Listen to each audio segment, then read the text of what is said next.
Bread எல்லாம் cut பண்ணிடலாம். எல்லா பிரெட்டையும் கட் பண்ணியாச்சு. கப்பு கடலை மாவு, 1 கப்பு அரிசி மாவு, 1 டேபிள் ஸ்பூன் மிளகாய்த்தூள், பெருங்காயத்தூள், தேவையான அளவு உப்பு. மாவெல்லாம் ஒன்று சேர்த்து நல்லா கலந்துடலாம். கொஞ்சம் கொஞ்சமாக தண்ணி சேர்த்து பஜ்ஜி மாவு பதத்துக்கு கலந்துடலாம்.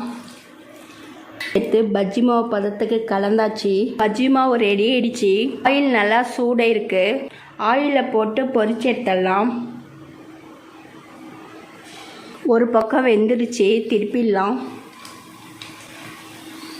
பக்கம் நல்லா ஃப்ரை பண்ணியாச்சு. இப்போ எடுத்துடலாம். பிரெட் பஜ்ஜி ரெடி ஆயிடுச்சு. இது போல் ட்ரை பண்ணி பாருங்கள். தேங்க்யூ.